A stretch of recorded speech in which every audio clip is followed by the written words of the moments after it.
Hey everyone, it's that time of week again. It's time for the Orange and Black Insider Bengals podcast. I am Anthony Kazenz, and I'm joined by we got the trio back now on a regular basis, so I'm pretty excited. Scott Schultz is with us. Scott, how are you doing? Apparently you've had some housework to do today.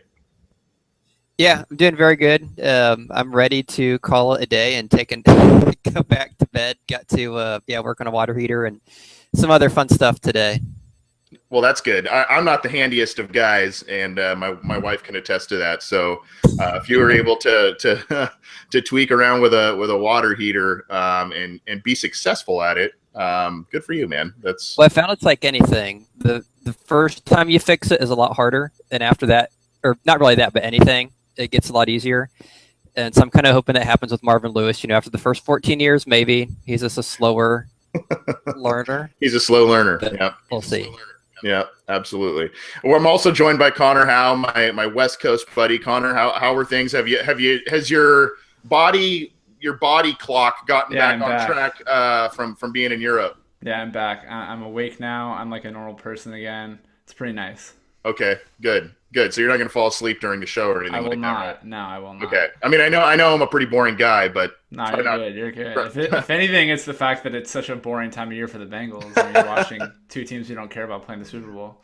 Yeah. Well, that's another topic that we'll be getting to later in the show. Obviously, this is the week leading up to the Super Bowl, and the Patriots and Falcons are facing off in Super Bowl 51 in Houston this week. So should be an interesting one. We'll talk about that towards the end of the show. We're also taking fan questions throughout. We've already received a couple, so thank you to those of you who have sent some of those interesting ones our way. We're live on Cincy Jungle currently, so if you are watching through that medium, you can leave a comment or a question there in that comment thread. We're also live on YouTube simultaneously, so you can leave a question, comment. We've had a lot of activity over the past couple of weeks in the YouTube chat, so we appreciate that. And we appreciate all of you who tune in live. We know, you could be listening to other programs and or, be doing something else with your time. But we're flattered that you can join us. Let's kick it off, guys. The Pro Bowl was this week, and unlike years past, the Bengals have had a number of players annually go to this contest now, especially in this 2011 through 2016 era. This year, Andy Dalton, Andrew Whitworth, Carlos Dunlap, and Geno Atkins all were at the game. A.J. Green was also given a Pro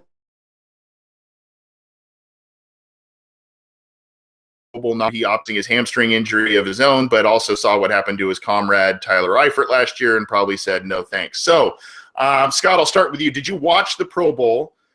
If so, there was some good. Geno Atkins and Andy Dalton particularly did some nice things in the game. Andy Dalton did throw an interception, but he had a very nice touchdown pass as well. I didn't watch the whole thing, admittedly, myself, but I personally saw a little bit more of a, I don't want to say physical play, but there seemed to be a little more effort in the game than in years past. Do you agree or disagree? I actually watched twice as much of it as I have any year before this year combined. So I saw exactly 0 minutes of it for I won't give my age, before let's say 20th year in a row.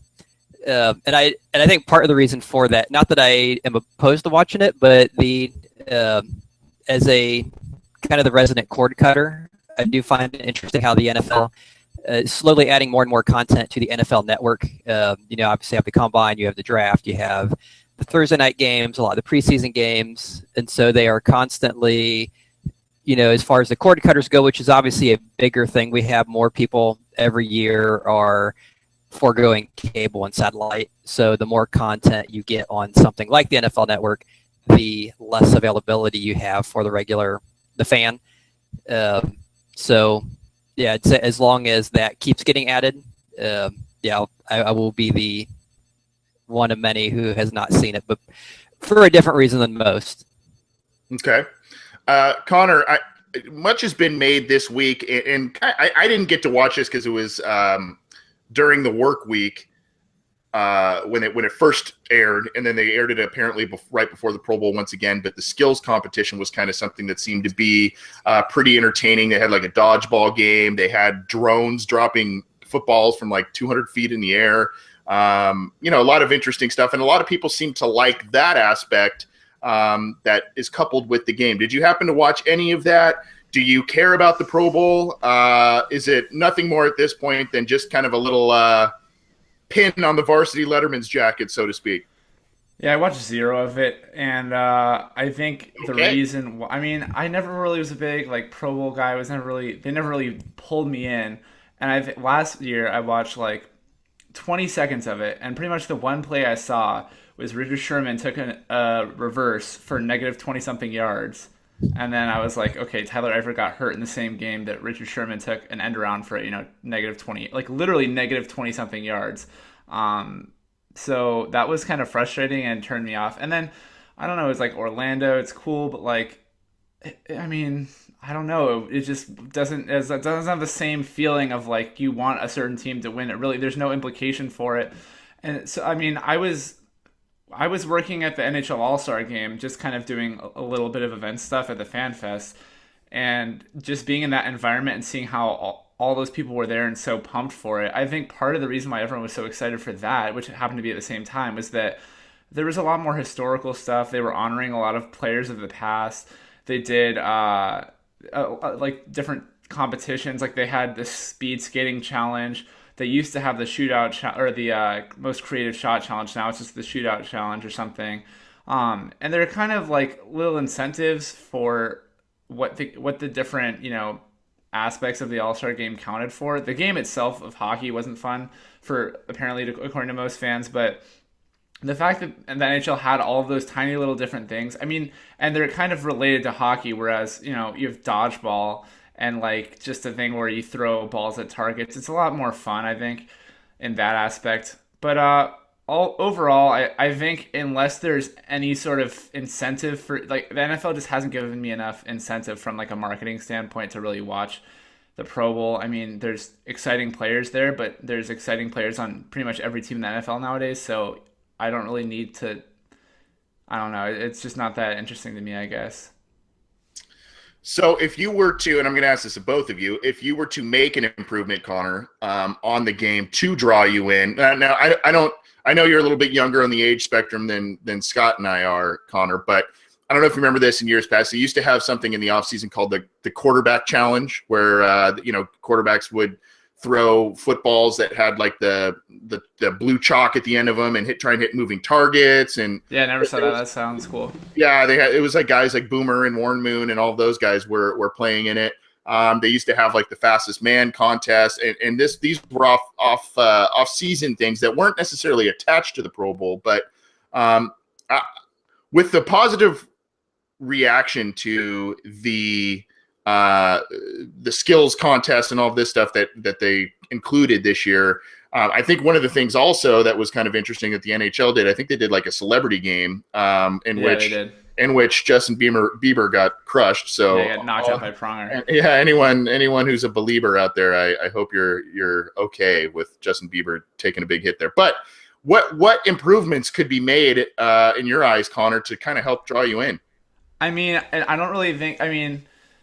It's hard for me to just say like it's easy to say like, oh yeah, just be creative like the NHL All-Star Game. I'll say a few things. Number one, they can do a good job of honoring people of the past. They do a lot of stuff like that in the preseason, which has always been kind of strange to me. Why they do like the Hall of Fame game or whatever, and like there they have all of these like rookie symposium, all these different events or whatever. Why not like have, I don't know, honor, like maybe do the Hall of Fame ceremony where you give everyone the gold jackets during the Pro Bowl. I don't remember when it is in the NFL season, which is amateur move on my part to not know, but why not? Like have some sort of historical like significance for that. And number two, I would say pay the players more if they win. It's kind of just like, I don't know. I've never understood why they get paid so little for, it's not little, but it's like even for the Super Bowl and the championship games, it's like 30, 60 grand for a game. Bump that up to like 100, 200 grand. Vontaze Burfict alone got 100K plus in fines this year, so he's playing back to get that fine money. But he's not. If you gave him $200,000 as opposed to $60,000 for winning, it's a whole new ball game. Trust me, because I've talked to players and they're all like, I mean, not that they're all like money hungry, but they want to make money. That's no one's going to turn down free money. Yeah, and obviously with the potential risk of injuring themselves in a game that really doesn't mean much aside from the financial aspect, they want to get paid. They want to get Exactly. paid. Maybe the better guys show up if they get paid. Right. Scott, any additional thoughts? I mean, I know we talked about NHL. Major League Baseball does a deal where, the winning league gets home field advantage, I believe, in the World Series. So I don't know. Any thoughts or tweaks you would make to the game in order to kind of draw more viewer interest? Yeah, I grew up as probably more of a baseball fan than an NFL fan growing up. So I had followed the Major League Baseball All-Star Game, and one thing I didn't like was that they did make the World Series home field dependent. So I'm glad they're finally getting rid of that. Yeah, starting this year, because that was something I thought was kind of ridiculous. But one thing that I really like, this is going back a couple years, so Connor was pretty young. You would have been not as young, and I obviously would have been less not as young, if that's an actual. Anyway, and you mentioned the skills competition, and that was something they did. They would have these things like, throws from center field to home plate, how accurate, the throws were, throwing guys out, obviously they still have the home run derby. I think that's probably the last thing they have. But I liked that more than the All-Star game, because you got to see all the guys. And back before you had cable, you had baseball cards. So you have the pictures, you have the stats. It was a chance to actually see them all together competing. And you look at something like the NFL Combine. I mean, how many diehard fans does that draw to watch? A couple hundred guys run around, doing bench presses 40 times. And that at least 31 of every 32 guys you see is not going to end up on your team. But they'll sit there and watch it all week in February. So I think it'd be great to do something, kind of like that. Get the best players in the NFL, have them run 40s against each other, have them, run the route tree, throw in the passes, kind of like the pro day stuff, have them running the shuttles. An awesome idea.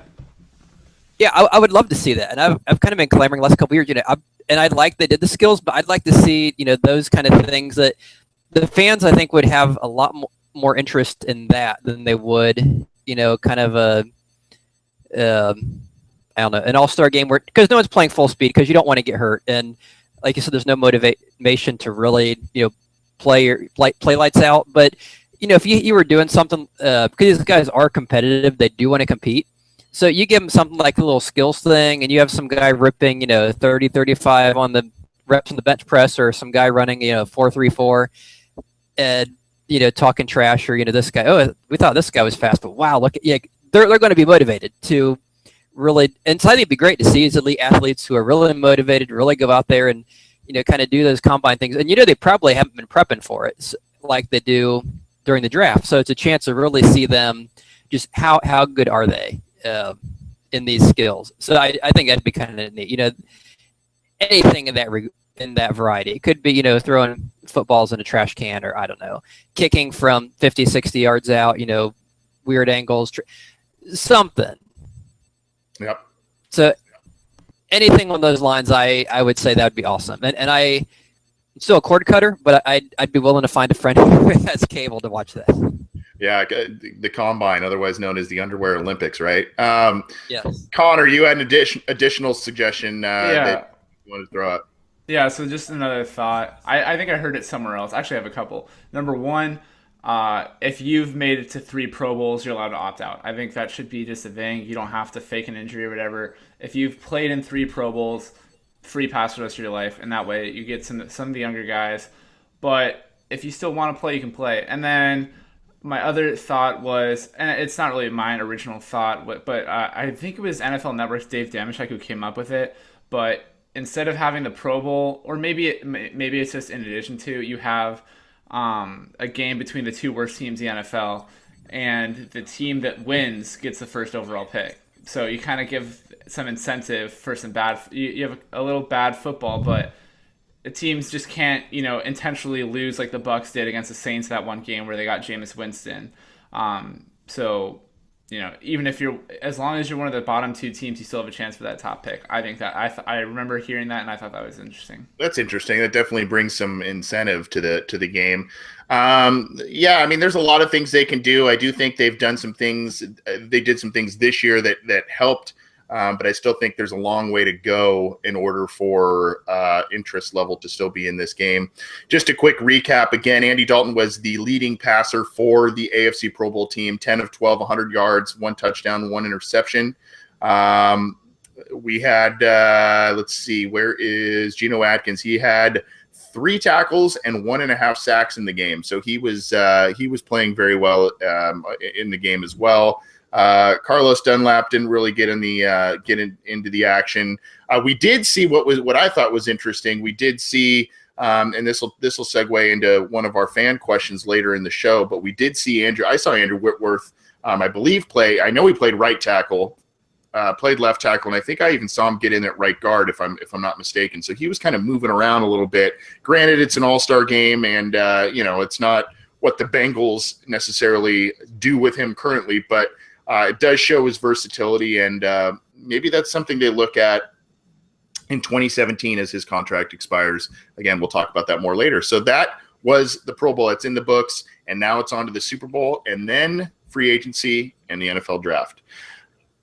That goes into our next we've been doing a series of positional assessments over the past handful of weeks, and we've done the secondary, we've done a couple other positions, and this week is particularly interesting. We're going to look at the linebackers, and this seems to be a group that once was ripe with a lot of talent, a ton of potential in the group, and now it's really got one solid player in Vontaze Burfict, and a lot of question marks and a lot of impending free agents coming up here in 2017. So, Scott,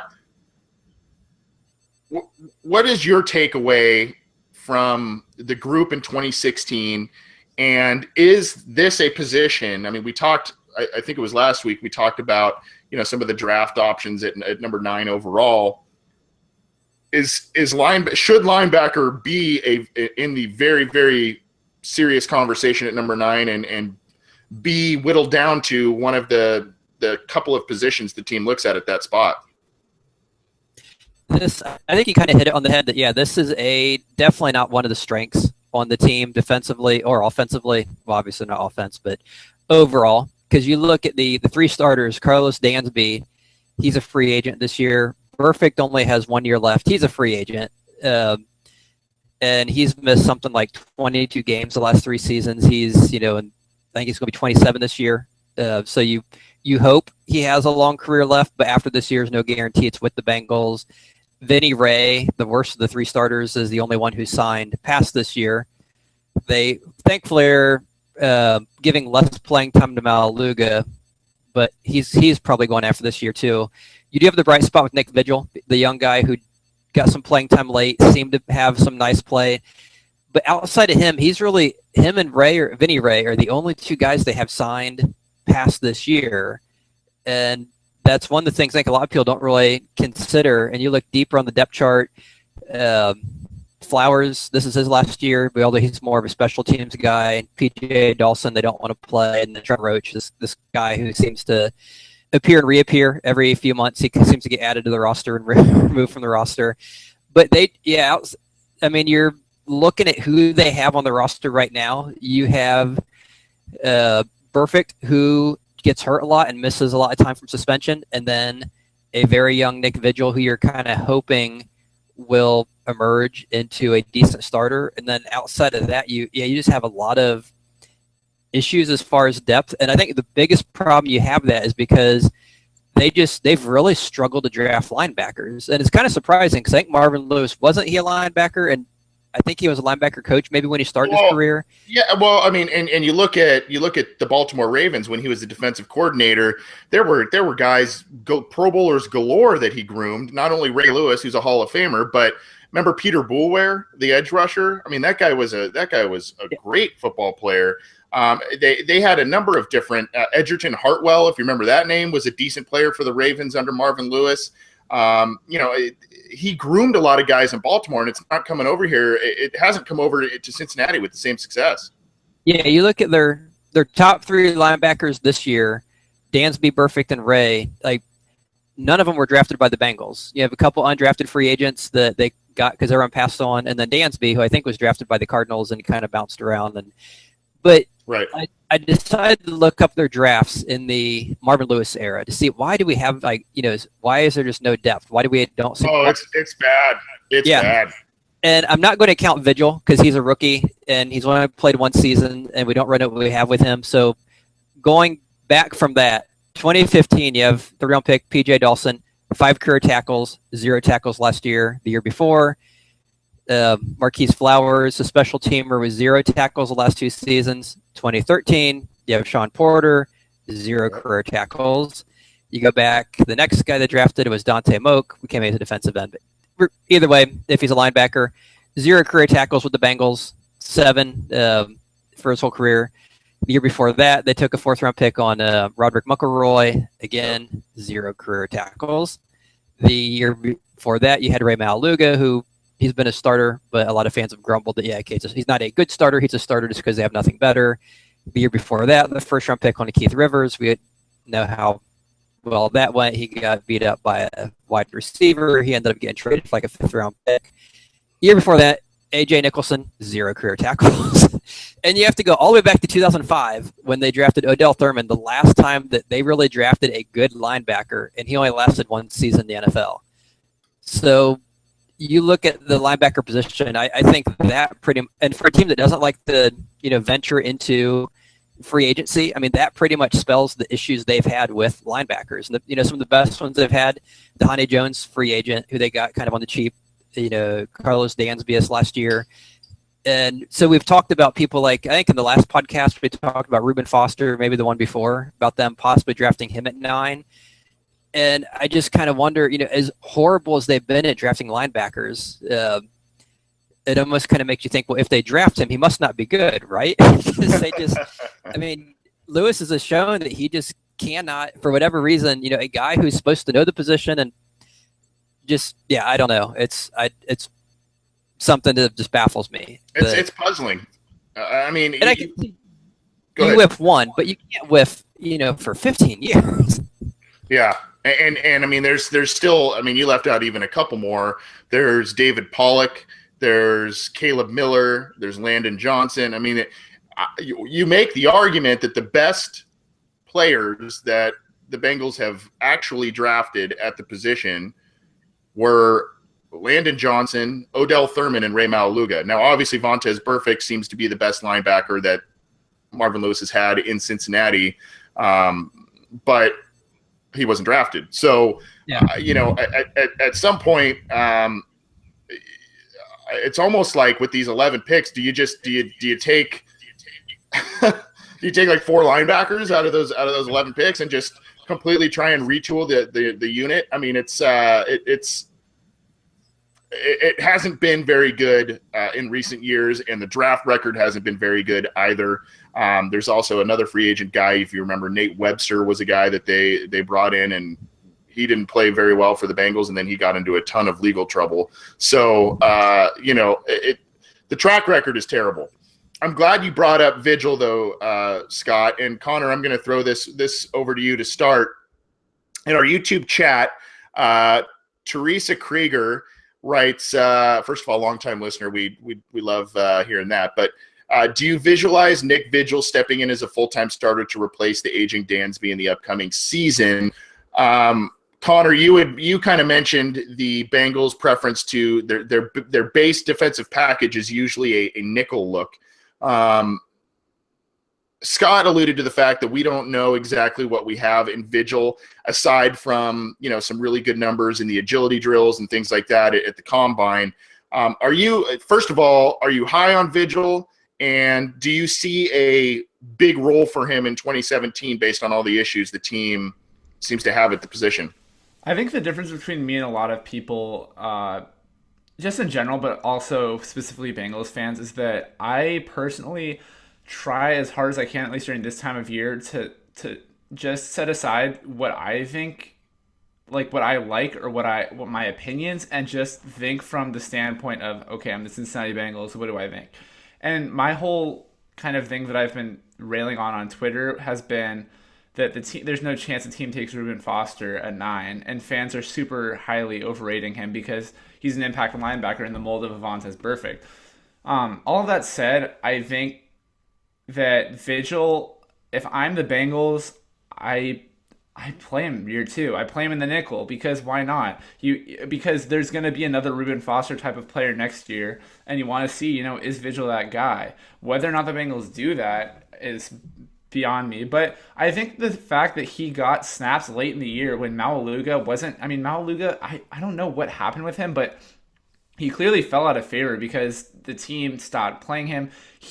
I'm guessing he's gonna be a cap casualty. They can cut him for nothing anytime between now and June, and lose $0. So there's really no reason not to cut him if you think that he's not a starter, because you're gonna pay him $3.6 million otherwise, I think.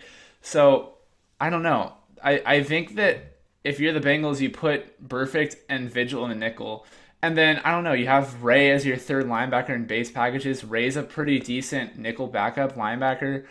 Maybe you add another guy later in the draft. The Bengals haven't taken a player in the front 7 in the first round since 2008. That's pretty crazy to me. They haven't taken a single defensive lineman or linebacker since Keith Rivers in the first round. So that was like something that was very telling to me. And I think that if you're the Bengals and you look at the draft board and you have guys like Solomon Thomas and Taco Charlton, who personally, I've said it on Twitter, I think right now that's my call. Last year I called Clayton Fedulum, and like when it was the 5th round, I said they're going to take Fedulum the 7th, and I nailed that. That's been my only call pretty much. And my call is, it's not 100% specific. It's okay, Solomon Thomas or Taco Charlton. Because honestly, if you're the Bengals, where else do you go? I mean, you have Green, and it'd be nice to have another receiver, but doing that would kind of just nullify the fact that you took Boyd and Core, and believe in both of those guys, because both of those guys made plays down the stretch last year. And then you have tackles. I don't know. I think that's a replaceable position in free agency. Even guard is a pretty replaceable position in free agency. And the Bengals clearly don't they don't value that position as highly as a lot of other teams do, which isn't a bad thing, I don't think. And then you have, Dre. And so if you're going to prioritize them, and that's kind of getting into a whole another issue, but I don't know. I think that if you're looking at the Bengals' priorities, I think you're taking an edge rusher. And so from that standpoint, and even if they did draft, Reuben Foster, does anyone really buy they're going to play him and just start him right away? I'm not buying that. And Vigil's a guy who, that's the thing is, if the Bengals believe Vigil is the guy they thought he was when they drafted him, which what has he shown that has changed any way that the team has, like, what has he done negatively in a way that would make the Bengals not believe in him to the point they believed in him last year, which I don't think he's done anything. Then what is the point in drafting a third linebacker when you have? I mean, I guess the only reason would be you don't think Burfict is in the team's long-term plans. That's really the only reason I can think of. And maybe I'm completely wrong on this. Maybe the team wants to have 3 good linebackers, but I really don't see the point in drafting a first-round linebacker when you have 2 guys who you hope. I don't know if obviously they're not confident in Vigil, but it's not just one of those things where you just spend a first-round pick on insurance, So I don't know. I could see D-end, corner even, maybe tackle, but I think it's probably D-end, maybe corner, maybe receiver, maybe safety if they want to change their philosophy on defense. But it's really hard for me to think anything other than edge rusher, and that's why I really don't buy the whole Vigil thing. I don't know. Maybe add another guy in free agency, but right, it's a strange position. With Reuben Foster, the thing that makes sense to me with it is something that Scott said just a couple minutes ago, and that is the issues with Vontaze Burfict missing games, whether it's injury, whether it's suspension, and you lose him out of that lineup. Granted, you've got some good players up front and Carlos Dunlap and Geno Atkins. You got Andrew Billings coming back this year. So, I mean, they're going to be in decent shape up front. They do need some help, as you said, Connor. But, I mean, you lose Burfict, and you've got, these other guys, Vinny Ray, PJ Dawson, Vigil, who we don't know much about at this point. And there's just not a lot of sizzle in that middle of the defense. And I like Vinny Ray as a guy and as even a football player, but He's still not, to me, he's fringe starter material in the NFL. He's like replacement level. Yeah, at best. And he's a guy that I used to coach high school sports, so I understand why the coaches love a guy like that. You know, he's a good locker room guy. You know, he'll do whatever you ask of him, and he'll give 110% at all times. But just the overall skill level just isn't, on par with, other starting linebackers in the NFL. Still think you keep him around, still think you rotate him in, but that's, to me, the perfect situation. He's so... Yeah, that's fair. He's so volatile in terms of the suspensions and the way he plays. There's concussions, there's knee injuries, there's this, that, and the other thing. And, they would need some linebacker help. Scott, any additional thoughts on Vigil? I mean, do you see him getting a big role in 2017, or is he just going to kind of be another guy as the Bengals maybe reload the position in the draft?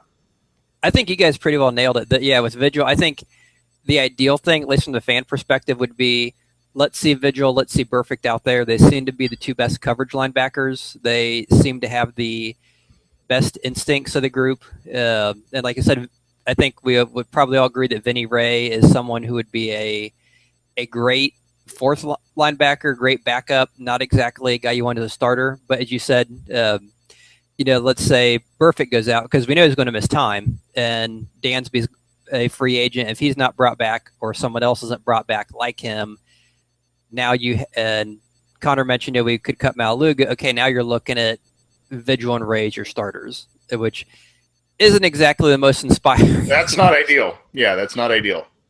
So I'd be surprised if they don't at least grab someone in the draft. Unfortunately, their track record says whoever they take. I'm going to say it's going to be a comp pick, maybe a guy in the fourth or fifth round who, if form holds, ends his career with 0 tackles in the NFL. And just for clarification for fans, a lot of people talk about Foster like he's the only guy who can run, knows how to run. But other linebackers that they could take, Zach Cunningham, T.J. Watt, they'll probably go like late first, early second. Gerard Davis from Florida, same time frame. Anthony Walker from Northwestern, maybe even like a Kendall Beckwith from LSU. Like most of those guys run around the same speed of 4.7-ish, and it's not perfect. But I mean, that's the thing is, I wouldn't say Foster's like leaps and bounds quicker than everyone else, and everyone's like, oh well, we need Foster because we need fast linebackers. I think Foster is a guy who is Ray Mount. I mean, well, not Ray. He's kind of Avantez Burfict. He's not the fastest guy on the field, but he's good. He can hold his own in coverage. Yep. So Burfict's probably faster than him. So I don't know. I just think there's other guys, and I don't think that it's as dire of a need that you have to take a guy in the first. But I mean, I totally understand the whole Burfict thing. I understand. I mean, I can see why fans believe that. I personally, I don't think that's what the Bengals are going to do. Yeah, I mean, and I think you made a good point there, Connor, that you don't necessarily need the fastest linebackers, though it's great. You've seen it work for the Steelers in the form of Ryan Shazier, who has become a very good linebacker in the NFL. You don't need the fastest guy. You need very instinctual guys. And Vontaze Burfict, we all know the story. He ran poorly at the combine. He looked slow and out of shape and all this stuff. And you see him, he's still not the fastest guy on the field, but his angles are tremendous. His dissection of plays are tremendous. And that's what the Bengals need in addition to Burfict being on the field at that point. Connor, I'm gonna be the guy that one-ups you, buddy. Last year, I did a mock draft. You mentioned you had it. You called Clayton Fedulum in the last round. Last year, I did a mock draft. It was a 3-rounder, and it was early, but I had them. I had the Bengals taking William Jackson III in the 2nd round at that point, and Tyler Boyd in the 3rd round at that point. So I was close. I had him taking Darren Lee in the 1st round. They didn't do that, obviously, but I had to give you a little one-uppage. I had to be fine. I had to be quote unquote that guy, buddy. So that's all good. Anyways, that's our positional assessment of the linebackers. It's something that I think we all agree the Bengals got by with last year. It wasn't anything spectacular. especially when Vontez Burfict wasn't on the field. So the Bengals need some heavy upgrading, and some big decisions are going to be made at that position, that group this year. So good stuff, guys. We're going to continue these positional assessments every week. And if you have thoughts on the linebacker or the linebacker group and what we said, or any other groups in the shows that we have, let us know. You can get in touch with us in a variety of different ways. We're on Twitter at BengalsOBI. You can shoot us an email, theobinsider@gmail.com. We also have comment sections and rating sections in the areas where you can download our content, whether it's YouTube, SoundCloud, or on iTunes. You can check us out there. We're also on Cincy Jungle. They put our show on every week, and we splice it up on that site as well. So check out our stuff. We appreciate it. Rate it, and get in touch with us. We appreciate it, guys. Let's move on. We've got. We do this. It's time now. We do this almost every week, and it's fan question time. And personally, this is one of my favorite segments on the show, just because. Bengals fans are known as a very cynical group that waits for the other shoe to drop. Always wanting, always thinking that something bad is coming around the corner. Anytime something good happens to the team, I hate to say it, they're often right. They're often correct, but I love hearing from the listeners of this show and Bengals fans, because they are very well versed in a lot of different areas in the team, the draft, all of that, and that's what this week kind of centers around. I got an email this week, guys, and I'm just going to kind of paraphrase and give you the topic. The listener or the reader was Zach Williams, and he asked about Oklahoma running back Joe Mixon. And for those of you who don't know, Joe Mixon is one of those super talented but troubled guys who was seen on camera. Many people have seen it at this point. Seen on camera punching a young woman in the face, knocking her out. I believe he broke her jaw. Very ugly stuff. Very ugly stuff. Talented guy. He's going to obviously fall down draft boards. Who knows how far? That those are always things that get to be weird on draft weekend. He could end up being a Burfict type of guy. And I mean, not comparing what Burfict's issues were to Mixon, because Burfict's were more, conditioning and, drills and poor times. This kid's got, this baggage. And as we all know, with these domestic violence things, as awful of a charge as that is, and an act as that is, when you happen to see it visually, it's awful. So, Scott, I'm going to start with you. I don't know how much you know about Joe Mixon, aside from this issue. I think talent-wise, he probably would have, had this not happened, he probably would have been a shoe-in second, third-round pick, probably. Now I'm thinking probably a day 3, if not undrafted free agent. But if you're the Bengals, you've got Adam Jones's issue hanging over your head currently. Even though it's not a fair tag anymore, they kind of were known as bringing in a lot of bad boys in the mid and late 2000s. Is this a guy that you think the Bengals should take a flyer on, especially late in the draft, or if he's an undrafted free agent? I'm going to say I am a huge fan of Joe Mixon on the gridiron, not so much in restaurants.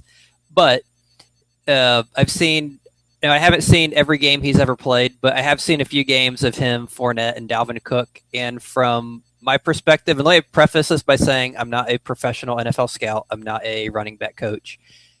To me, he seems to have the power of someone like a Fournette, but has the speed, vision, and ability of someone like Dalvin Cook. When I watch him play, it's like watching kind of like a video game character. Like, he just seems to have the way he makes people miss, the way he gets extra yards. I'm just like, wow, this guy is. I'm very impressed. I'd put him the top of my board as far as talent. Like you said, obviously he's not going to go that high, and like I said, I'm not an NFL scout. The red flag is obviously there. The one good thing is we're now in 2017. This incident happened in 2014. He has obviously nothing's happened since then, which is good. You obviously hope that we're not drafting Saints were drafting football players. They, many of these players do have different histories and different things in their past. You kind of hope, okay, this seemed like a one-time thing. He did seem like he was apologetic. So, it is something where, okay, obviously the interviews are going to tell you more, but at least everything seems to be on the up and up. Kind of like the thing, I know Josh Shaw's incident was a little different, but he had the thing jumping out, the window, getting injured, claiming he was trying to rescue a drowning cousin. And that too was like a one-time thing. It was a asinine, stupid thing, but it was one-time thing, moved on. Doesn't seem to have had anything since then. Crazy that no one's talked about that since then. That's kind of crazy to me. Because it's the Bengals. You would think people would be like, oh, they employ all these people. And no one talks about Josh Shaw. Not that it's like a bad especially thing, with but... Well, especially with the recent Jones thing, that you would think they'd start dragging everything, dragging the mud. But if I'm the Bengals, and I look at this, I don't know where you draft him. Without the red flag, I'd say if he was there in round 2, I'd pull the trigger just based on talent. I mean, and that's where the Bengals draft running backs. I mean, Corey Dillon, Harold Green, Eric Ball, Ickey Woods, Giovanni Bernard, Jeremy Hill, Kenny Irons, Pete Johnson. All those guys were drafted in the second round. So, that's someone I could see them taking. But that, as you mentioned, the red flag, some people are going to have them off their board altogether. But this doesn't seem to be a situation of a bad person who's always getting in trouble. Maybe he's a bad person, I don't know. But the fact that it was a one-time, and there was a second thing that came up actually where I guess a meter maid or someone gave him a ticket and he ripped it up and threw it down and stormed off or something like that. And they mentioned because of the previous incident, he had a altercation, and I don't know. I don't know if I'd consider ripping up a ticket in frustration a violent offense, but I'll think just if you get a chance to watch him, at least the games I've seen of him, I've been very wowed by him, more so than Giovanni Bernard or Jeremy Hill entering the draft. So if we ended up with him, I would love to see that. Where you take him, I think that's another question altogether. But as far as this fan question goes, I would say yes. Put him in bank and stripes. Wow. As soon as possible. Okay. Connor, same thing, same question to you, but you kind of look at it and you go, okay, Marvin Lewis is in the last year of his current contract. He supposedly wants an extension. We'll see if that happens, but he's in the last year of his contract. The team is coming off a 6-9-1 season, very disappointing. And this window, these guys all of a sudden at the end of Marvin, AJ Green is approaching 30. Andy Dalton's approaching 30. I mean, this window could be closing pretty quickly. The reason why I find the Mixon, aside from Mixon's skill set, and I'm going to touch on that in a second, aside from that, the reason why I find this question really interesting is because some may think the Bengals might be in a bit of a desperate, I don't want to say desperate mode, but they into the playoff picture and potentially finally win a championship. Does Mixon help them do that? Is it just going to be more of perpetuating a stereotype of the team? Or is he, if the value's there late in the draft or undrafted, is it too good to pass up? I mean, I think regardless of what happens, if Mixon ended up on the Bengals, he's going to get that stereotype, and people are going to – it's just what people do. People like to generalize, and so they're going to group all these guys together. That's just why it was interesting to me that no one had talked about Shaw, because people grouped Drake Kirkpatrick into the whole Vontaze Burfict, Adam Jones thing like he's ever done anything. And I really don't know why people don't – like fans of opposing teams, what they have against Drake Kirkpatrick. Maybe he did something in college I'm not aware of, but – that's always kind of weird to me. With Mixon, I don't know. I think it's, as of now, it looks like it's a one-time incident. Obviously, it's up to every team to figure out whether or not the guy has learned from that and moved on. And so if the Bengals, I trust the Bengals or any team in the NFL enough to believe that, or to evaluate and examine whether or not a guy has moved on from that and is a human being capable of playing in the NFL, a guy who's not going to make that same mistake. And obviously teams screw up, players screw up, things like that happen, but it's something that happened 3 years ago, and not everyone's done that, so people are obviously going to get up on their pedestals about it, but I don't know. Everyone's done something dumb in their life, and the fact that the guy at least went out and apologized, I think shows something. And who knows? I think last year Sean Oakman was a guy who most people expected at least to get drafted, and he didn't get drafted. I don't think he's even on a team in the NFL. I don't know what his deal is right now, but I don't know. I think it's it's not like any sexual assault. That would be huge. It was just a misdemeanor that got dropped, and it's not gonna be a legal issue, I don't think, moving forward. And I mean, if as long as you're not just gonna generalize it or assume, I guess, that that one incident is gonna define him for the rest of his life, I really have no problem taking him. And it is what it is. I'll be the first to admit I don't really haven't watched a lot of his tape, don't know him well enough, but if he's a guy the team wanted to draft, I'm not gonna get mad at them because he punched a girl one time. I mean, and that's again, like I think it's important to reiterate, like I don't think that's just a normal thing to do, but at the same time, like a lot of people make dumb decisions and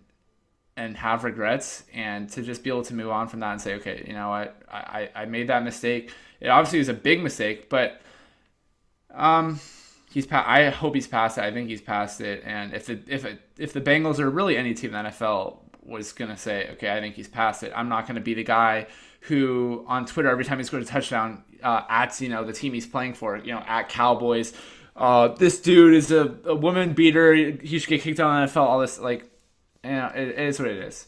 That's how I feel, at least. There's so much to this, and I mean, you look at it, and Ray Rice, a Pro Bowl player, granted he was coming off a really poor season at the time, but a almost a perennial Pro Bowl player, hasn't gotten a job again. And what's it been now? 3 years, I think, since his incident. And what really sparked a lot of teams shying away from it was the fact that there was video footage, and not to demean the act without video footage, because it's a terrible act in itself.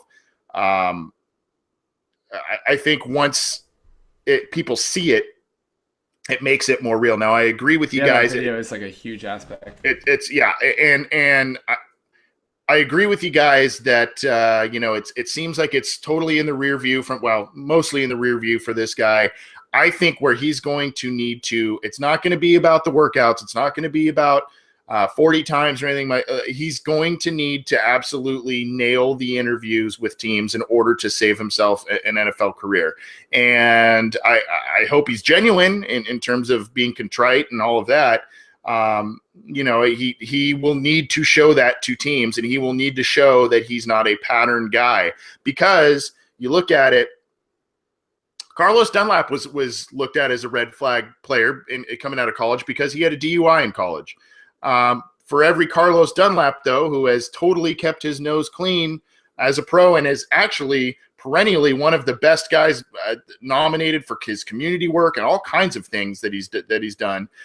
He's a great story in terms of, let's not judge a book by its cover in terms of the draft and prospect. Now, DUIs are a completely different animal than domestic abuse and punching a woman in the face, obviously. But the fact remains that he was known as a red flag guy, and has never gone back to that way. However, you look at other guys, and you got, for every Carlos Dunlap, there's a Randy Gregory who cannot stay off of drugs. There's a Josh Gordon, can't stay sober, can't do what the league is telling him to do in order to play football. And these guys, these are the types of guys that you bring in, and for a year or two, they give you that, oh wow, finally this guy's turning a corner, it'll pay off. And just when you least expect it, they revert back to who they've been, and the rug gets pulled out from underneath you, and all of a sudden you're left with a roster hole and a black eye in terms of PR, because these guys relapse into this type of behavior. Odell Thurman was one.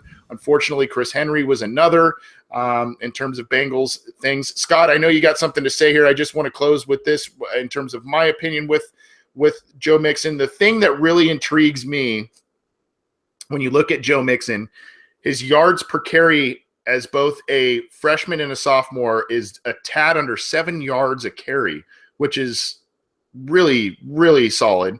And then as a receiver, last year he had 14 and a half yards per catch and 5 touchdowns as a receiver, which is awesome. And then also he gives you something in the kick and punt return games as well. He had 21 kick returns and a touchdown last year for the Sooners. So, I mean, there's a lot there skill set wise to like. I think he's got to, if you want to make this work, he's going to have to be a day 3 pick at the earliest, if not an undrafted free agent, in order to avoid. And granted, you want to. It's not so much. Part of running a football team is obviously having a positive public relations and a positive image to the NFL. But that's, I mean, obviously you want to win games, you want to win a championship, and if the Bengals feel he can help them do that, I would reluctantly welcome him on the team based on what I've seen. Scott, did you have something to add? As far as Joe Mixon, not a whole lot. I think we pretty much agree with everything. I did forget to mention the receiving thing, which you brought up. Although I will throw in one thing with Ray Rice. I think part of why no one grabbed him, the video was pretty graphic, but teams do take a lot of second chances. I think a lot of it, too, is also he had, I think, 350 touches for a few seasons, was a smaller guy. I think kind of warmed down his last hill. He really went downhill as far as production, and I think the Ravens just saw a great opportunity to say, hey, he's on his last legs. This is a great chance to dump him, which kind of gets to like Adam Jones.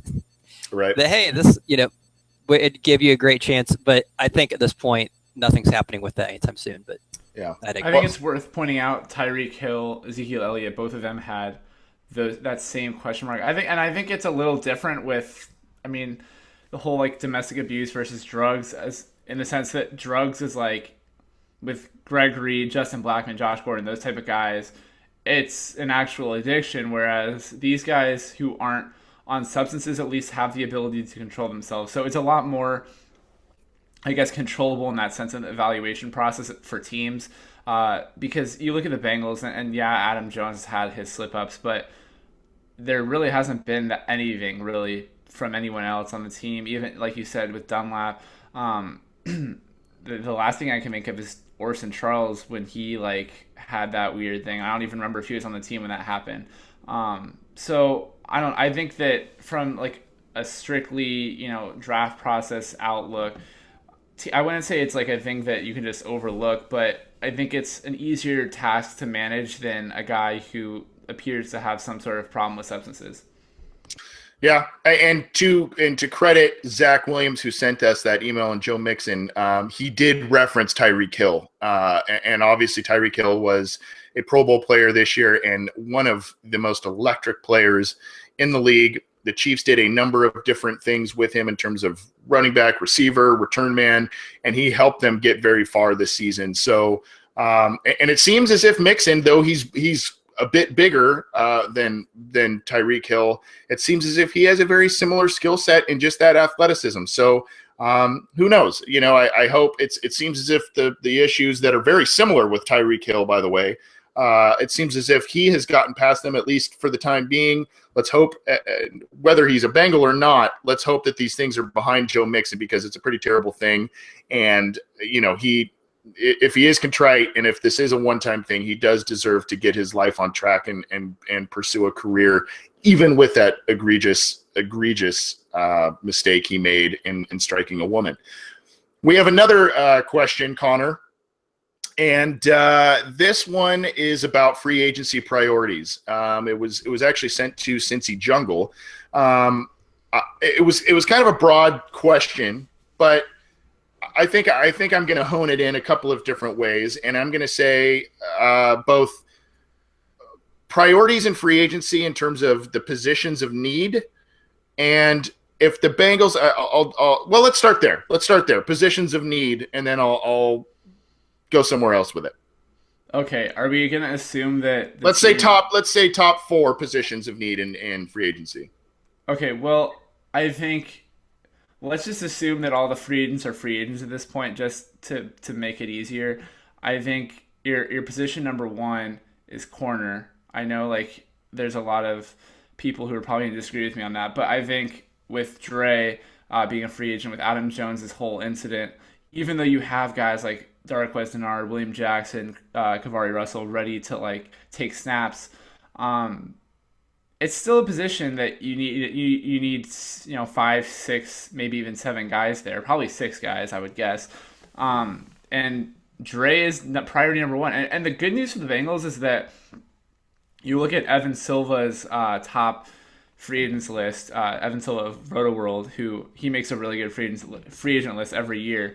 He has Dre as the fifth best corner that's hitting free agency, which is really, really good news for the Bengals. You have guys like AJ Bouye, who had a really kind of seemingly out of nowhere standout season this year. Stephon Gilmore is going to be a coveted guy. The guy on the Patriots, I think Logan Ryan is the guy. Let me see if I can find it really quickly. Yeah, Logan Ryan, Morris Claiborne, and then Tremaine Johnson, who is the Rams franchise tagged cornerback.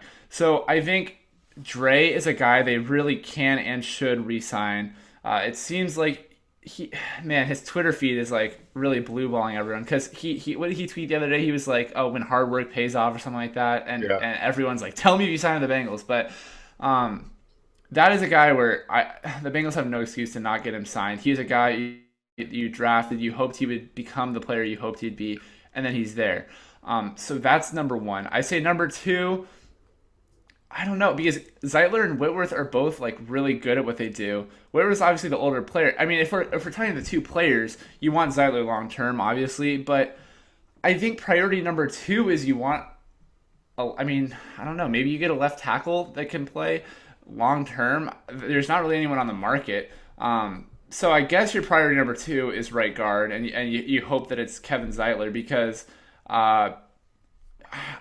maybe it helps. I don't know. Like it's so difficult with all that stuff. I would say I guess priority number two I'm going to say is a tackle, either left or right. You have no. Okay, sorry. I'm gonna say it's guard. I'm gonna say it's Zeitler. Get Zeitler re-signed. Number three is gonna be tackle. You have Witt. You hope he re-signs, but you have insurance in Ogbuehi and Jake Fisher, and obviously you hope that you don't have to start both of them if they continue to play at the current. Notice I said if they play at the current trajectory they've been playing. Hopefully, I mean, Ogbuehi's gonna have his first full off season in who knows how long. And then Jake Fisher is going to also have time to. They're both going to have time to, recover and stuff. Free agents of note: Ricky Wagner, who was on the Ravens, who was their right tackle. He's a really good player. Riley Reef, I think he was a first rounder. He played in Detroit. He's a swing guy. He could play left or right. Matt Khalil was kind of a flame out first round pick at tackle. I'm going to point to two more guys though, who I don't know. I've been thinking about it, and I don't hate the idea, and I hate myself for not hating it. Andre Smith and Marshall Newhouse, two former Bengals players. Oh my gosh! Andre Smith already back on the market because he suffered that injury and missed all of last year. But just hear me out because I don't think you sign him hoping he's a starter, but Andre Smith has the skill set where maybe he can kick inside and play some guard. I don't know. He's not quick, and so maybe he's not a great puller. But the Bengals don't really seem to pull a lot, anyways. So you have power inside runs. There'd be a lot more guys who I would hate than Smith playing a little bit of guard next year. And then Marshall Newhouse. I mean, I wanted to hate Newhouse so much. Like I wanted to not like him at all. But I look at his numbers, and he only played 10 games this year, granted. But he only gave up 2 sacks, only gave up 2 holding penalties. 4 total penalties with 40 total penalty yards. It's not he improved. He's not obviously not a starting caliber right tackle, but maybe he's a guy who you say, all right, Marshall Newhouse is going to be the guy he used to be, kind of replace Eric Winston, go back to being that backup right tackle. I don't know. I think your 3 needs are corner, the 2 offensive line positions, whatever order you think they are, and then I guess from there you look at linebacker. Everyone's talking about the Reuben Foster thing. I think if you look at middle linebacker and free agency, you won't hate the guys you see there. You have Dante Hightower, who is definitely not going to re-sign the Bengals, but Lawrence Timmons, rival guy who you could maybe poach away from the Steelers. Zach Brown, who had signed that 1-year prove-it deal in Buffalo and then just destroyed last year. He's only 27. He'd be a guy to look out for. people are gonna love Malcolm Smith because he won Super Bowl MVP or whatever that one year. Manti Te'o missed all of last year with an injury. I would be wary on him. But Theo Moore, a guy who a lot of pro football, like I think Andy Benoit, who I've done some work with, really liked him as a nickel backer. Even Kevin Minter. Kevin Minter is another guy who should be a highly coveted middle linebacker. And then even Perry Riley. There's a lot of guys there. There's a lot of guys at middle linebacker who I could see the Bengals, second wave of free agency coming around, and maybe one of those guys on the market, and they pull a Dansby again. Or I mean, even Dansby. Dansby, fans are very critical of him. He wasn't as bad as people are making him out to be. There's a lot of middle linebackers around. I wouldn't hate any of those guys being signed. Connor, you're lucky I let you continue on when you even mentioned the name Marshall Newhouse. Buddy. I know. I wanted to not like him at all, and then I looked at his numbers. I almost did the what's that show on ESPN where you the guy with Tony Reali? Sports. No, it's Around the Horn. Around the Horn. You're like Around the Horn. Yeah, I almost gave you the mute button when you did Marshall Newhouse. Good Lord. Yeah, I know. Tackle eligible, Dennis Rowland. That's right. Scott, your top positions the Bengals need to look at in free agency. And I'm kind of taking the same approach Connor did, assuming the guys who are free agents now are free agents. Just throwing together a quick list, I came up with 5 in no particular order. And I guess I would consider these to be the 5 biggest holes that I think the Bengals probably need to fill between now and the beginning of next season. So they've got 9 months to do it. So hopefully, 5 positions, 9 months, I'm sure they can figure it out. I want a right defensive end, someone to make Michael Johnson a rotational guy. Hopefully someone that can, get past the left tackle maybe once a game. Linebacker, we've kind of addressed that already. Someone to start and doesn't need to be a great guy. And Connor mentioned some examples, someone who could start hopefully over Vinny Ray, someone, and especially when Burfict's out, or when Burfict's healthy, to go with Vigil and Burfict. A second wide receiver, unless they feel Boyd is that second guy and they're not just going to make him like that third slot option, because LaFell's a free agent, so it'd be nice to have someone opposite AJ Green. Kicker, I know we signed Brown, the guy who never kicked in college, and Randy Bullock, but it'd be nice to have at least one decent kicker heading in the draft. So maybe if they could get Greg Zuerlein, who I mentioned last time I thought was a great kicker as far as cheap free agents go. And then the 5th one, I would say just anything on the offensive line, because you've got we've talked about Russell Bodine so many times at center, so I think anyone who's watched the show knows we think he's an issue. Oboye and Fisher obviously had tons of struggles this year. Bowling played injured and struggled. Zeitler and Whitworth, your 2 best guys, are free agents. So you need something. I mean, I'd say you can't go wrong with any position on the offensive line. You grab a center, that'd be great. You grab a tackle, that'd be great. So I'd say anything in that regard.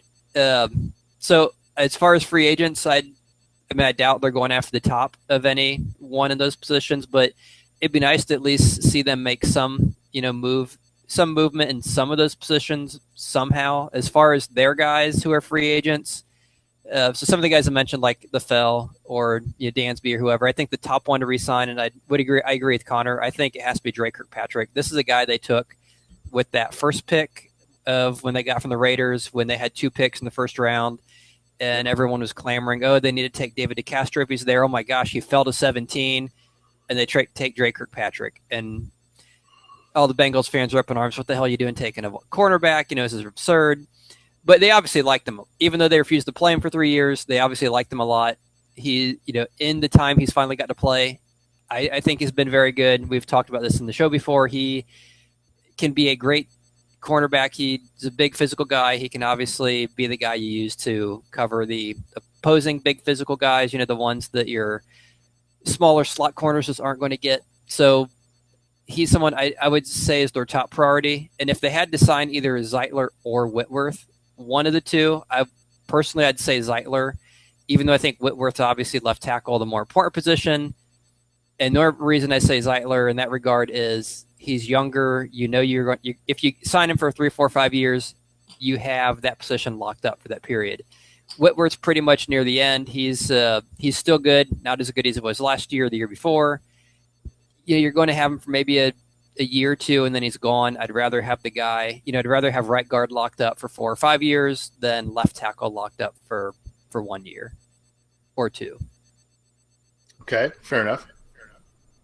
Yeah, is that it? I just want to say a quick thing about. Okay, so Scott, you mentioned right defensive end, and that's the thing. I would love a right defensive end, but you look at the guys on the market right now, and like they're gonna get big money. Like Chandler Jones, JPP, Melvin Ingram, they're all gonna get major money. And then you have from there like Jabal Sheard, who the Patriots were frustrated with and benched late in the season. Nick Perry, I don't know a ton about on the Packers, but he doesn't seem like a pure edge guy to me. James Harrison, who's 38. Mario Addison, who's 29. Julius Peppers is 37. Alex Okafor, I've never heard his name before in my life. So when that's your best free agent right defensive end, I mean, that's why I'm so like, I don't think Reuben Foster's going to happen. I think an edge is going to happen. And I'm kind of almost willing it to happen because, like I said, the Bengals haven't taken a player in the front 7 in the first round of the draft since 2008. 8 years. But I just think that you take that defensive end in the draft. You have to. There's no free agents unless you're going to pay big money, which we all know the Bengals aren't. And I would argue they shouldn't pay the big money. I mean, Melvin Ingram is probably going to stay in now LA, not San Diego. Chandler Jones is definitely going to stay in Arizona, I'm pretty sure. JPP, we can make all the jokes about it you want, but he kind of has one hand, and he's a good player, but I don't know. He also plays on Dunlap's side, I think. I'm pretty sure. Maybe no, he plays on the right. He plays on the right, but I still think he's going to get big money. And who knows? Maybe he doesn't fit what the Bengals are looking for. And I'm not talking about height. I'm talking about more schematic wise. I don't know. I don't see it. I'm not trying to knock what you're saying. I'm just saying that the Bengals really don't have any options there. It's the 1 year I really think where you look at edge guys and there's such a fine line between the great guys there and everyone else. And not just like everyone else. It's not like there's no middle tier, I guess is what I'm trying to say. There's just top and bottom. There's nothing in the middle, which is it really sucks for the Bengals. But again, we've been talking about stuff like this every single year for the past how long, because their defensive ends have been Michael Johnson, Wallace Gilberry, Robert Geathers. Like they haven't tried to go out and get that right defensive end. So for whatever reason, don't know why. Yeah, one guy at the defensive end spot that's an impending free agent, I believe, that to me is a bit interesting. He's 29 years old, but Mario Addison out of Carolina, he had 10 sacks last year. That could be a guy that could be, you get on a 2-3 year deal, something to that effect, pay him some decent money, and all of a sudden you got a decent rotation, open up the draft there. There are a number of the bigger name guys that you mentioned, Connor, but for me, I look at it and I go, aside from quarterback, how are football games in the NFL won? They're won in the trenches. I mean, it's an old adage. It rings true. Even though Dallas didn't get as far as a lot of people thought this year, they have one of the best offensive lines in football, if not the best offensive line. I think, and you could go 1A, 1B. I guess I'll say 1A is that guard spot and Zeitler, because really you look at it, and then 2 is offensive tackle and Andrew Whitworth, because you look at it, those are the only 2 players that were worth a damn on that line last year. That line had a terrible, terrible year, and those 2 guys were the only guys that really stepped up and consistently played well. And I look at it, and you might say, well, the Bengals now have guys going into their, if you can believe it, their 3rd year in Jake Fisher and Cedric Ogbuehi. Are you comfortable with those guys starting a tackle this year? I'm not, based on what I saw last year. Now, I have a little more confidence in Fisher than I do with Ogbuehi at this point, but I think Whitworth would bend over backwards if he got paid anything relatively decent to come back here and play for another year, 2 years, start and be that Band-Aid. Now, I know this goes against what a lot of fans like, to see what they want to see out of Marvin Lewis, which is let the young guys play and develop. But I mean, man, Cedric Ogbuehi was awful last year, and Jake Fisher was not that much better, either at the left spot or the right spot. So I think those two spots, those are your two best offensive linemen from a year ago. And granted, Whitworth's at the very end of his career. He probably has only one really good year left, maybe two. But I look at that and I go, if you really want to be a competitive and winning team next year, I'm not throwing my hat in the ring for Ogbuehi and Fisher to be your starting offensive tackles this year. And if you do that, if you end up going that route, then you need to have some veteran interior guys like a guy like Zeitler to be in there to help those guys out. So I look at that, and I think those are the two top spots for me. Edge rusher as well is probably number 3.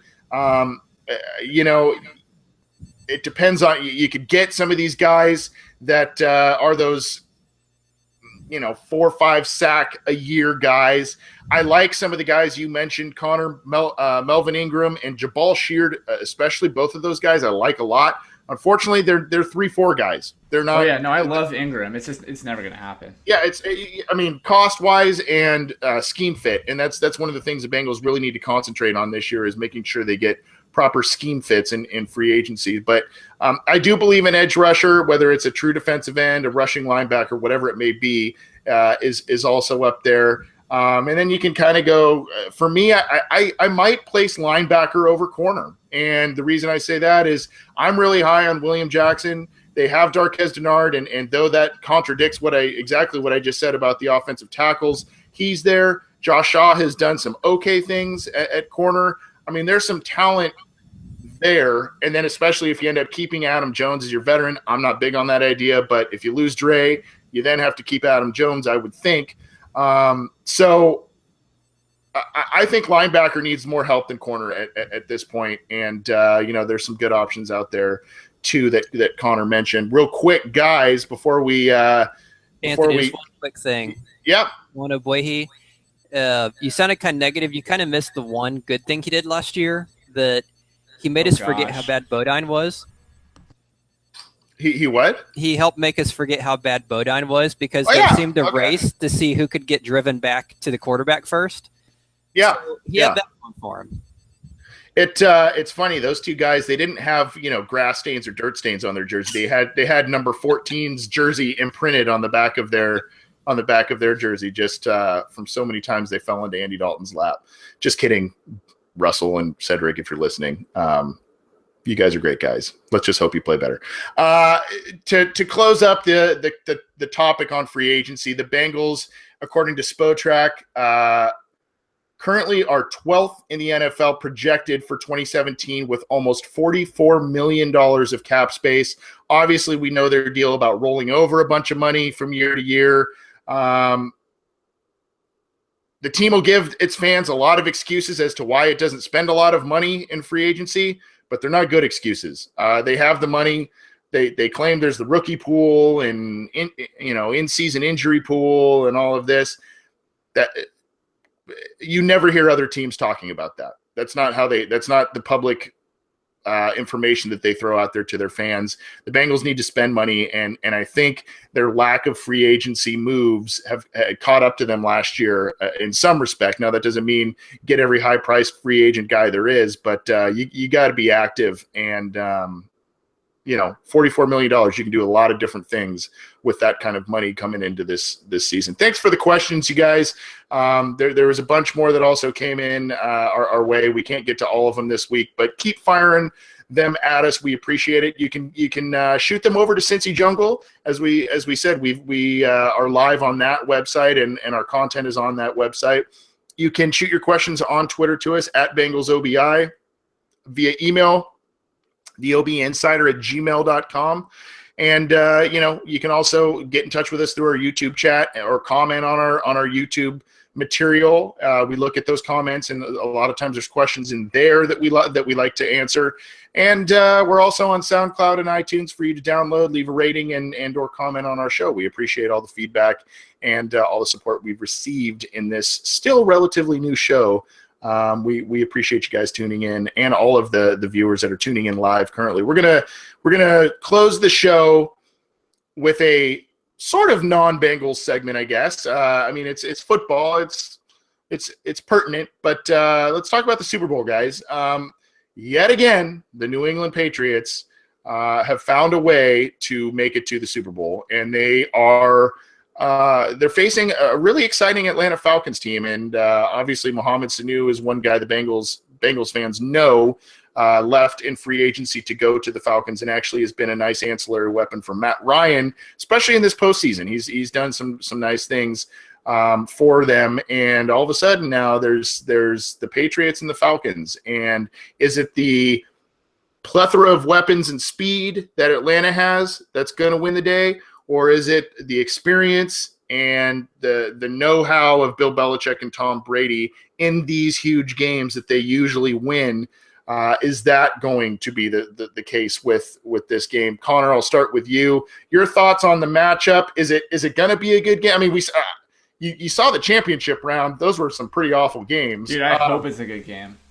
I haven't watched a single good – the last good Super Bowl I watched was probably the Ravens-Niners game.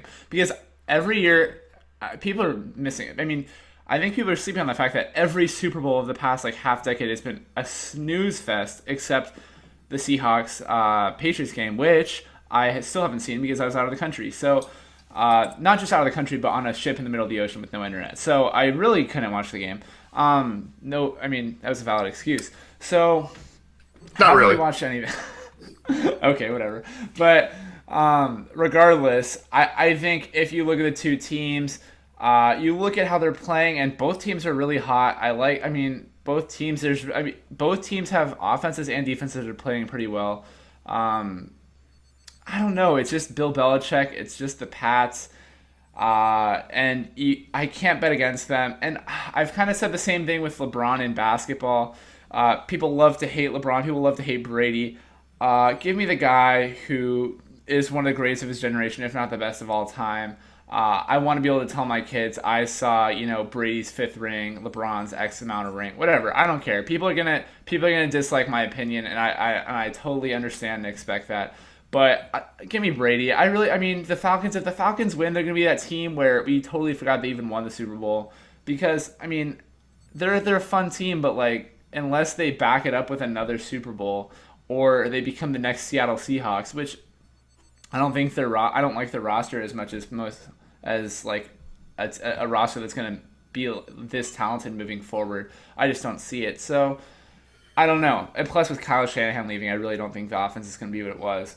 So I don't know. I'd rather the Patriots even win, and I fully expect them to win. So give me the Pats. I'll go 38. Is that even? Yeah, 38 to 24.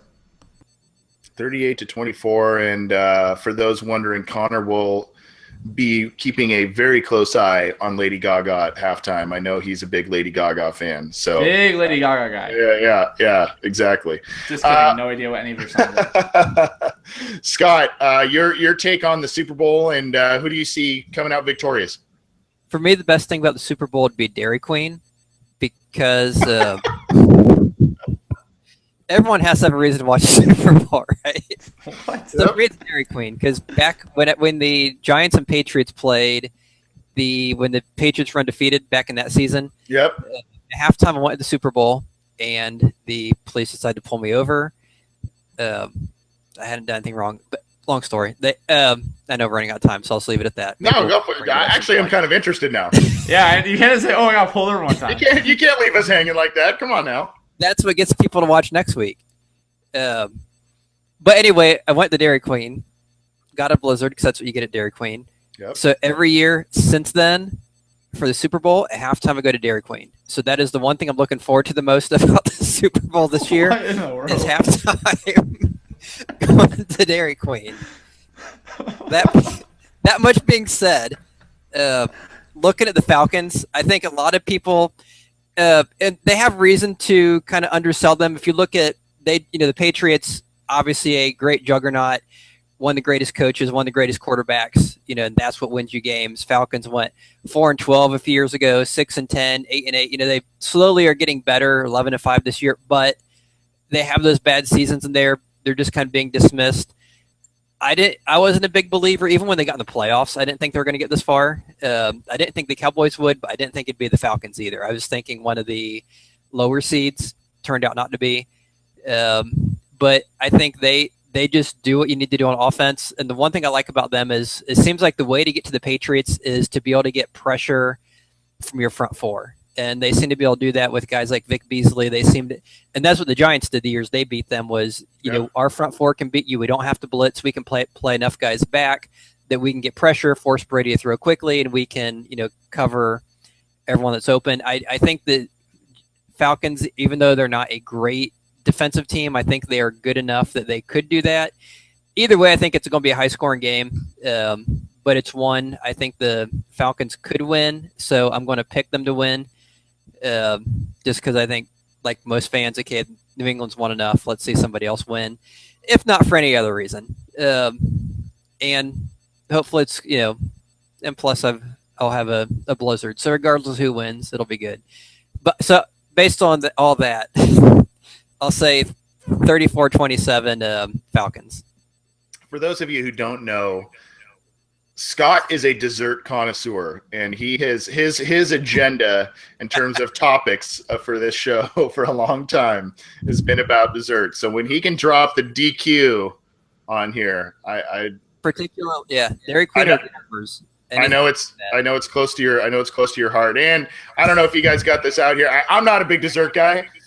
But last night I did have some Thrifty ice cream. I don't know if you guys have Rite Aid and stuff out there, but Thrifty ice cream is the bomb. So if you get a chance, definitely go get some Thrifty ice cream. But at any rate, we have homemade. Okay.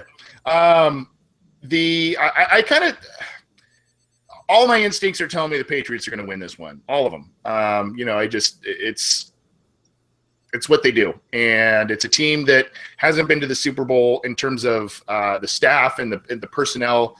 They have not been to the Super Bowl before, and it just screams to be not necessarily a blowout to me, but it just screams to be something that's set up perfect for Tom Brady and Bill Belichick. I think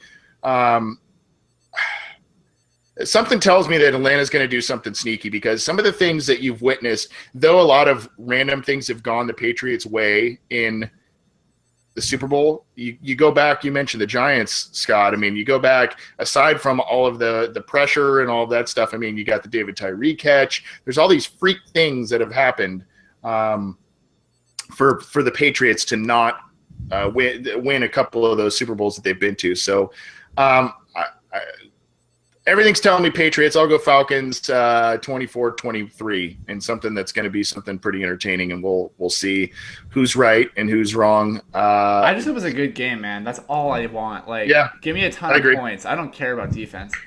Yeah, make it watchable. That's what matters, and yeah, we'll see. And let's hope that we're next, as we ramp up for next year on this show, that we're talking about the Bengals potentially looking at the Super Bowl instead of a 6-9-1 season. That's going to do it for us, folks. Enjoy the Super Bowl. Be safe. For Connor Howe, Scott Schultze, I'm Anthony Cosenza. This is the Orange and Black Insider. Thanks so much for tuning in live. Thanks so much for submitting your questions to us. And thanks for downloading all of our content. We really appreciate it. And we will see you next week. Who day? Yeah, have a great signing day.